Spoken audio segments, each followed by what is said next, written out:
Hello friends, आप सब कैसे हैं। आई होप आप बहुत अच्छे होंगे। मैं भी बहुत अच्छी हूँ। जैसे कि आप जानते हैं मेरे चैनल का नेम है श्री राधे अकाउंट्स लर्निंग, ठीक है। और इस पर मैंने क्लास 11 अकाउंट्स के काफ़ी टॉपिक्स के ऊपर जो क्या वीडियोस डाल रखी हैं। आप जो क्या मेरे channel Shri Radhe accounts learning को सर्च करो यूट्यूब पर और आपको सारे क्लास 11 के टॉपिक की वीडियो मिल जाएगी। अब हम आज जो बात करने वाले हैं वो बात करने वाले हैं हमारे कुछ अदर स्पेशल बुक्स की। जैसे हमने कैश बुक पढ़ा था, उसके अलावा भी कुछ अदर स्पेशल बुक्स होती है जिसके बारे में हम पढ़ने वाले हैं। तो चलिए स्टार्ट करते हैं। देखो सिंपली जैसे हमने जर्नल पढ़ा था, जर्नल में हम ट्रांजेक्शन्स को रिकॉर्ड कर रहे थे। तो हमने क्या किया कि ट्रांजेक्शन के नेचर को समझते हुए, ट्रांजेक्शन का कैसा नेचर है उसको समझते हुए हमने अलग अलग बुक्स बना दी। जैसे मान लो जर्नल में, जैसे आपने जर्नल में आपने एंट्री की परचेज की, आपने परचेज की एंट्री की। तो हमने क्या किया कि जितनी भी परचेज की एंट्री होंगी, जितनी भी परचेज की एंट्री होंगी उसको, उसके लिए हम एक बुक बना देंगे परचेज बुक। उसके लिए हम एक बुक बना देंगे परचेज बुक, ठीक है। और जितनी भी हमारी सेल्स की एंट्री होंगी, जितनी भी हमारी सेल्स की एंट्री होगी उसके लिए हम क्या बना देंगे, सेल्स बुक। जितनी भी हमारी सेल्स की एंट्री होगी उसके लिए हम क्या बना देंगे, सेल्स बुक, ठीक है।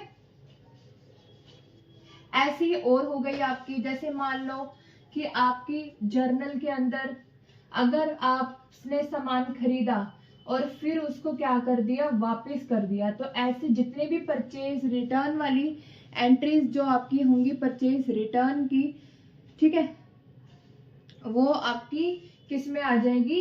उसको हमने नाम दिया परचेज रिटर्न बुक। उसको हमने नाम दिया परचेज रिटर्न बुक, ठीक है। जितनी भी हमारी सेल्स रिटर्न वाली एंट्रीज है उसके लिए हमने क्या रखा, सेल्स रिटर्न बुक। उसके लिए हमने क्या रखा, सेल्स रिटर्न बुक, ठीक है। और आपकी बाकी जितनी भी बची हुई एंट्रीज होंगी वो उसके लिए, उसको हम क्या कहते हैं, उसको हम कहते हैं जर्नल प्रॉपर। उसको हम क्या कहते हैं, जर्नल प्रॉपर।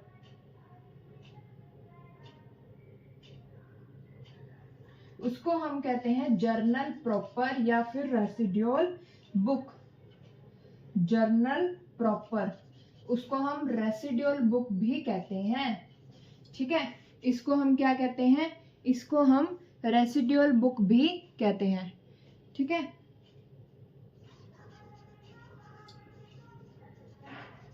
तो इस तरीके से ये आपका सब डिवीजन हो गया ट्रांजैक्शंस का अलग अलग बुक्स के अंदर, ठीक है। देखो दो हमारी और भी बुक्स होती हैं। एक होती है बिल्स रिसीवेबल बुक, एक होती है बिल्स पेएबल बुक, ठीक है। उसके बारे में हम दूसरे चैप्टर में समझेंगे कि ये बिल्स क्या होते हैं, बिल्स रिसीवेबल, बिल्स पेएबल, तब जाके मैं इसके बारे में आपको समझा दूंगी, ठीक है। अभी आप ये 5 जो क्या है वो समझोगे, purchase, purchase return, sales, sales return और जर्नल प्रॉपर, ठीक है। देखो इसका जो जर्नल है बेसिकली ये हो जाएगा कि आपका जितना भी जर्नल एंट्रीज होंगी, इतने सारे जर्नल एंट्रीज हो जाती है, कंफ्यूजन हो जाती है। तो हमने क्या किया, ट्रांजैक्शन के नेचर के अकॉर्डिंगली अलग अलग बुक्स बना दी ताकि कंफ्यूजन भी ना हो, लेजर पोस्टिंग में भी आसानी हो और आगे आपकी फाइनेंशियल स्टेटमेंट्स में भी बनाने में आसानी हो। तो अकाउंटिंग वर्क डिवाइड हो जाएगा, एरर्स, मिस्टेक्स होने के कम से कम चांसेस होंगे, ठीक है। टाइम भी बचेगा आपका और इस तरीके से इफिशिएंसी भी काम में बढ़ेगी, ठीक है। तो इस तरीके से ये आपके फीचर्स वगैरह इसके हो जाते हैं। सब्सिडरी बुक्स या स्पेशल बुक्स भी आप इनको कह सकते हैं,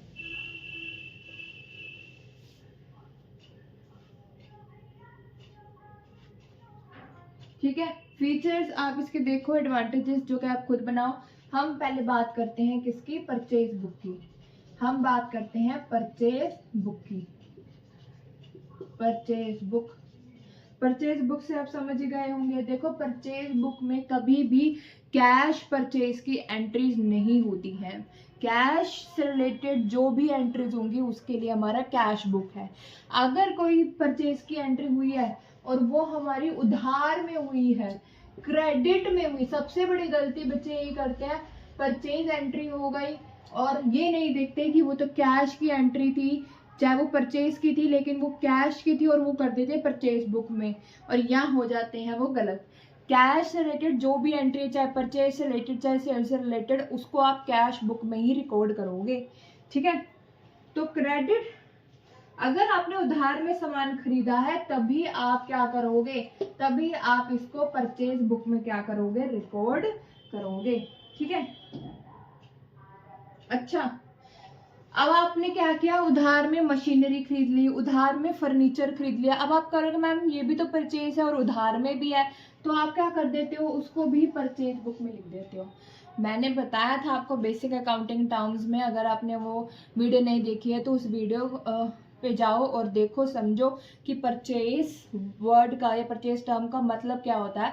परचेज जो वर्ड है वो बेसिकली है ही गुड्स के लिए, ठीक है, वो हमारे फिक्स्ड एसेट्स के लिए नहीं होता। मशीनरी, फर्नीचर, फिक्सचर्स के लिए कभी भी परचेज वर्ड का यूज नहीं होता। इसलिए जब भी गुड्स परचेज होंगे और वो उधार में होंगे, पहला पॉइंट गुड्स होने चाहिए और वो उधार में खरीदे होने चाहिए, ठीक है।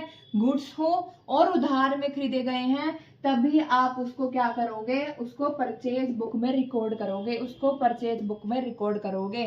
First it should be goods and second it should be on credit basis. अगर ये दोनों चीजें हैं then it should be recorded in the purchase book, otherwise in the journal और द कैश बुक। तो इसका फॉर्मेट किस तरीके से होता है, इसका फॉर्मेट अगर आप देखोगे तो इसका फॉर्मेट वैसा ही होता है जैसे कैश बुक की तरह है। आपका डेट होती है, इसमें डेट आ गई, ठीक है, पर्टिकुलर्स आ गए, इनवॉइस नंबर आ गया, ठीक है, लेजर फोलियो और आपकी अमाउंट। डेबिट साइड में भी यही साइड रहेगा और क्रेडिट साइड में भी यही आपके जो कॉलम जो है वो रहेंगी, ठीक है। तो इसलिए मैंने इसको थोड़ा सा इजी लिखा है, date, particulars, invoice number, ledger folio और दी अमाउंट। बेसिक हमारा जो फॉर्मेट रहता है वो यही रहता है, date, particulars, invoice number, ledger folio, amount, ठीक है।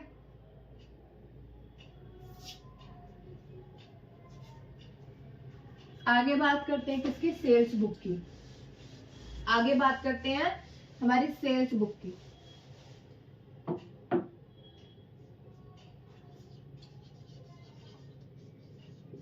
सेल्स बुक से भी वही बातें निकल के आएंगी। सेल्स बुक यानी कि जब भी कोई सामान उधार में बेचा जाए, किस में बेचा जाए, उधार में। अगर आप उस सामान को बेच रहे हो और वो गुड्स है, सबसे पहला पॉइंट ये है कि जो भी बेच रहे हो वो गुड्स होने चाहिए, और दूसरी बात ये है कि वो क्रेडिट बेसिस पे होनी चाहिए।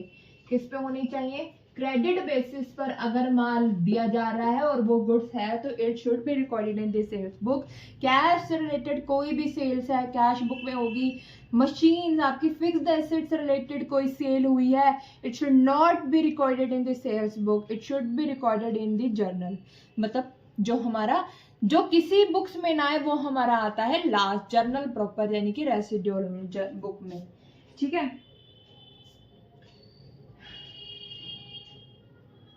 इसका भी वही फॉर्मेट है।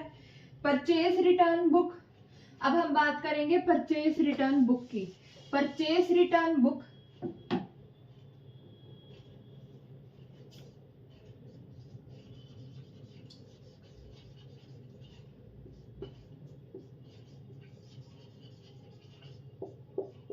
देखो, अगर आपने माल खरीदा, मान लो कि ये कोई पर्सन है, ठीक है, आपने इससे क्या किया, ये आप हो, ठीक है, ये आप हो, ठीक है, आपने इससे क्या किया, आपने इससे सामान खरीदा, आपने इससे परचेज किया, ठीक है, परचेज कर लिया और ठीक है, आपने इससे क्या किया कि आपने इससे सामान खरीद लिया, फिर यही सामान इसको क्या कर दिया, मतलब मान लो कि 100 आइटम्स आपने इससे ली थी और उन 100 आइटम्स में से आपने 10 आइटम्स क्या कर दी, उसको वापस कर दी, तो नेट इसके पास अब 90 आइटम्स बची हैं।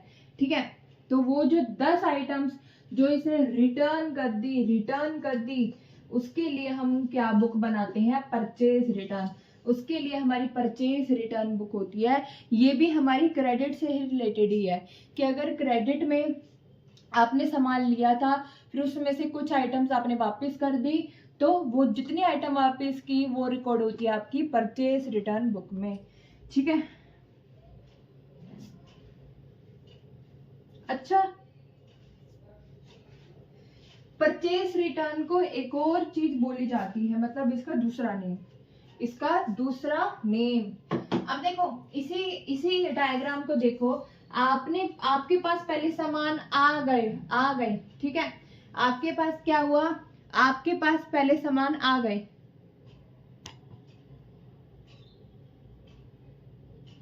ठीक है, आपके पास क्या हुआ कि आपके पास पहले सामान क्या आ गया। फिर आपने क्या कर दिया, ठीक है, पहले 100 आइटम्स आई, पहले क्या हुई 100 आइटम्स आई, फिर उसमें से 10 आइटम दे दी।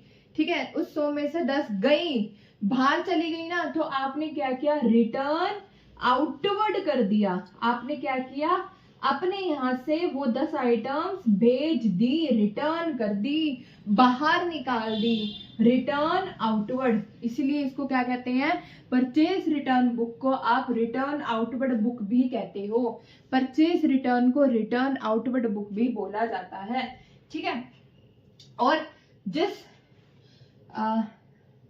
जिसके थ्रू परचेज रिटर्न बुक में एंट्रीज होती हैं, जो हमारा डॉक्यूमेंट होता है, जिसकी हेल्प से आप ट्रांजैक्शंस को लिखते हो, जैसे मैंने बताया था आपको सोर्स डॉक्यूमेंट क्या होता है, जिसकी हेल्प से आप क्या करते हो, ट्रांजैक्शंस को रिकॉर्ड करते हो, that is your source document. तो इसका जो सोर्स डॉक्यूमेंट है उसको कहते हैं डेबिट नोट, या आप उसको परचेज रिटर्न नोट भी कह सकते हो। ठीक है, तो आप कहोगे कि उसको डेबिट नोट क्यों कहा जाता है। देखो, जब आपने सामान खरीदा तब आपने क्या किया कि आपने उसको क्रेडिट किया था, आपने उधार में खरीदा, आप उसमें से कुछ सामान आपने वापस कर दिया, तो जितना 100 में से 10 करे तो उसको आप क्या कर दोगे, डेबिट कर दोगे। तो डेबिट इसलिए कहा गया कि जब डेबिट हो जाता है तो उसको कहते हैं डेबिट नोट नंबर, उसको कहते हैं डेबिट नोट। बस ये था आपका purchase return book. Sales return book की बात करते हैं। सेल्स रिटर्न बुक, तो आप समझ गए कि सेल्स रिटर्न बुक हमारी क्या होती है।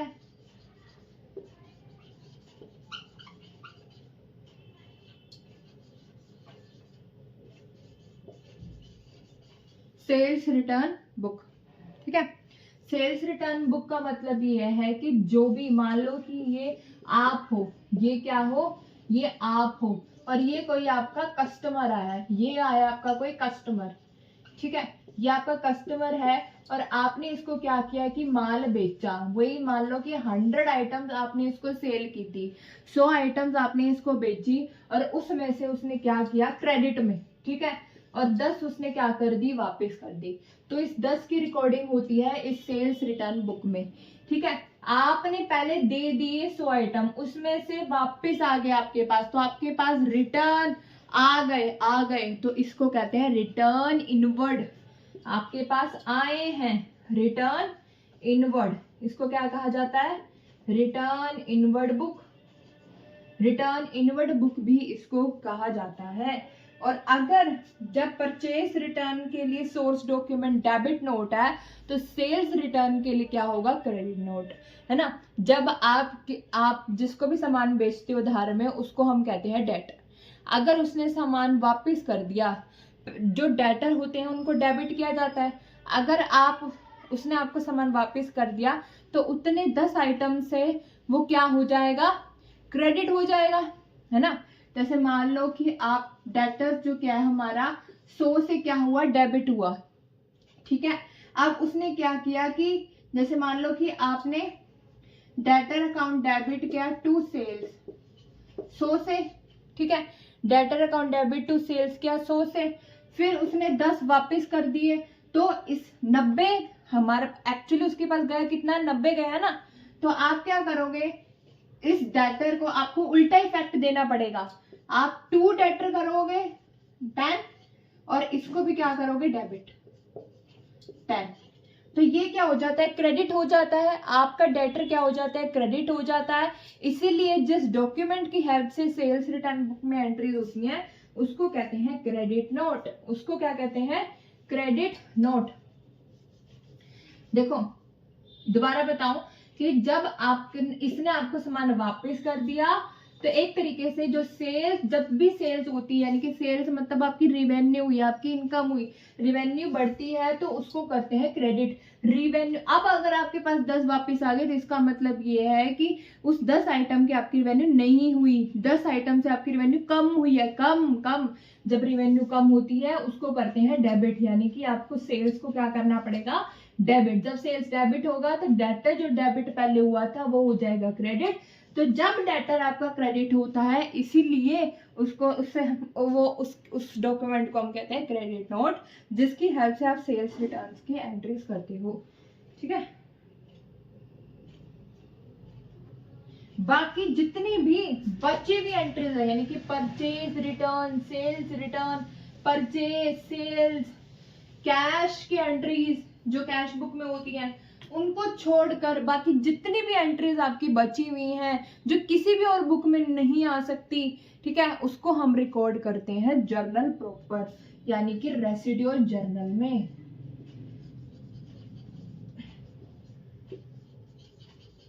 जिसको आप जर्नल प्रॉपर भी बोल सकते हो।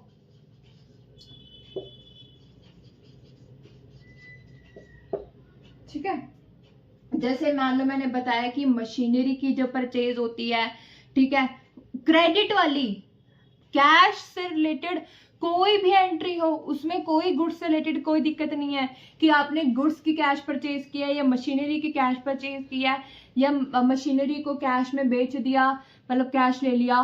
तो अगर ऐसा कुछ भी कैश से रिलेटेड कोई भी एंट्री है, चाहे मशीनरी की चाहे गुड्स की, किसी की भी, उसको कैश बुक में रिकॉर्ड करोगे। लेकिन अगर कोई सामान in sense machinery, assets, fixed assets, furniture, ये आपने उधार में ली हैं, उधार में, ठीक है, या उधार में दी भी है, उधार में आपने फिक्स्ड एसेट्स बेच भी दिया है, तो आप इसको रिकॉर्ड करोगे जर्नल प्रॉपर में। ठीक है, क्या क्या एंट्रीज आती है इसमें, कि अगर आपने क्रेडिट परचेज की है मशीनरी की, अगर आपने क्या किया है क्रेडिट, सबसे बड़ी गलती करते हैं उनको क्लासिफिकेशन ही नहीं होती है कि किस बुक में कौन से ट्रांजेक्शन की रिकॉर्डिंग करनी है। Credit purchase of machinery, credit purchase, देखो एसेट्स बहुत सारी होती हैं, तो मैं छोटा ही लिख देती हूँ आपके लिए, credit purchase of fixed assets. ठीक है,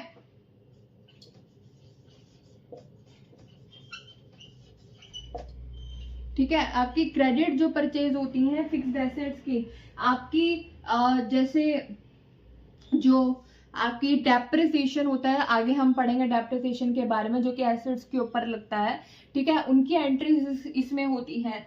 ठीक है, और जैसे आपका कोई नुकसान हो गया, जैसे गुड्स का लॉस बाय फायर हो जाता है या चोरी हो गया आपके गुड्स की, तो नुकसान हो जाता है ना, तो इस तरीके की जो नुकसान वाली एंट्रीज है, loss by fire, loss by theft, वो भी किसमें होती हैं, इसी जर्नल प्रॉपर में आपकी होती हैं।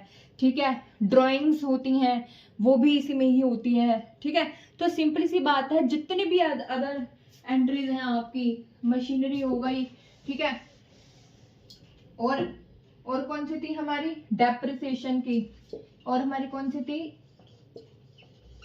डेप्रिसिएशन की एंट्रीज, ठीक है, ड्राइंग्स की एंट्रीज, गुड्स, वो भी गुड्स की ड्राइंग्स की। ठीक है, या अगर कोई एसेट्स आ रही हैं एज अ कैपिटल, अगर आप कैपिटल इंट्रोड्यूस हो रहा है थ्रू एसेट्स, ठीक है,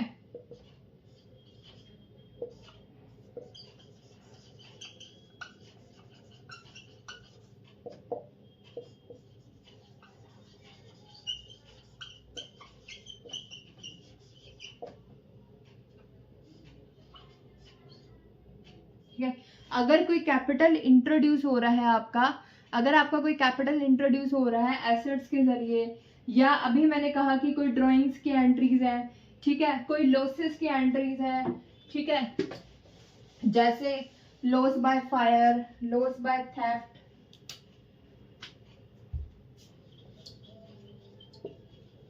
अगर वो वाला आपको पॉइंट पहले नहीं दिखा था तो मैं दोबारा लिख देती हूँ कि आपकी जैसे ड्राइंग्स की एंट्रीज हैं कि गुड्स की ड्राइंग्स हैं, मतलब जैसे प्रोपराइटर बिजनेस में से निकाल लेता है सामान अपने पर्सनल यूज के लिए, या उसने कैपिटल इंट्रोड्यूस करवाया। कैपिटल इंट्रोड्यूस सिर्फ कैश से नहीं होता, आपकी एसेट से भी हो सकता है, ठीक है। अगर एसेट्स के जरिए कैपिटल इंट्रोड्यूस हुआ है, जैसे मान लो वो कोई मशीनरी, कोई फर्नीचर लेके आया जो कि पहले उसके घर में था और वो बिजनेस में ले आया है, ठीक है, तो इस तरीके की एंट्रीज यहाँ पर हो गई। या फिर आपकी लॉस बाय थेफ्ट हो गया। तो कई सारी ऐसी एंट्रीज हैं जो कि आपकी देखने को मिलती हैं, ठीक है।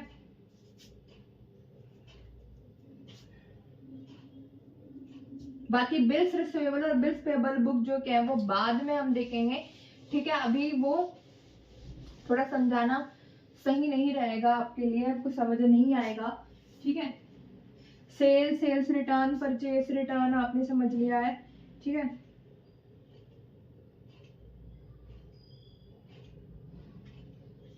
तो ये पूरा आपका स्पेशल बुक्स से रिलेटेड था कि ये सारे आपकी स्पेशल बुक्स या सब्सिडरी बुक्स जो कि होती हैं, ठीक है। परचेज बुक में हमने पढ़ा कि जितनी भी आपकी credit purchase of goods, first point goods होने चाहिए, सेकंड पॉइंट क्रेडिट में होना चाहिए, तब आप रिकॉर्ड करोगे उसको किसमें, आप उसको रिकॉर्ड करोगे परचेज बुक के अंदर, आप उसको रिकॉर्ड करोगे परचेज बुक के अंदर, ठीक है। अगर सेम सेल्स की एंट्रीज हैं और वो सेल्स की एंट्रीज क्रेडिट में है तो उसको आप रिकॉर्ड करोगे सेल्स बुक में। इसका मतलब आपने सामान दिया उधार में, ठीक है, और गुड्स दिए हैं तो इसका मतलब ये आप सेल्स बुक में रिकॉर्ड करोगे। अगर परचेज की थी और वो रिटर्न हो गई उसको कहते हैं परचेज रिटर्न बुक। इसका मतलब ये है कि अगर आपने सामान खरीदा और फिर सामान खरीदा आपने 100 आइटम, उसमें से आपने 10 आइटम वापस कर दी, दे दी, रिटर्न कर दी, बाहर कर दी, तो उसको कहते हैं return outward purchase return book या रिटर्न आउटवर्ड बुक, ठीक है। और सेल्स रिटर्न यानी कि आपने सामान बेचा, दे दिया आपके बिजनेस में चला गया, 100 आइटम्स चली गई, फिर उसने आपको वापस कर दिए, उसने कुछ 10 आइटम्स आपको वापस कर दी, रिटर्न कर दिया, आपके पास वापस आ गई, बिजनेस में आ गई, रिटर्न इनवर्ड, इसको कहते हैं return inward book, sales return book, ठीक है। और रेसिडुअल जर्नल या फिर जर्नल प्रॉपर, ठीक है, वो सारी एंट्रीज जो कि आपकी cash book, purchase return, sales book में नहीं आती हैं, वो जितनी भी एंट्रीज बची हैं वो आपकी आती हैं किसमें, जर्नल प्रॉपर में, बिल्स रिसीवेबल और बिल्स पेबल की एंट्रीज को छोड़कर, ठीक है। बिल्स रिसीवेबल और बिल्स पेबल की अभी हमने बात नहीं की है, उनको छोड़ के बाकी जितनी भी आपकी sales, purchase return, sales return, cash book, bills receivable, bills payable, इनकी एंट्रीज को छोड़कर, ठीक है, बाकी जो भी एंट्रीज इन बुक्स में नहीं आती वो आती है आपकी जर्नल प्रॉपर रेसिडुअल जर्नल के अंदर, ठीक है।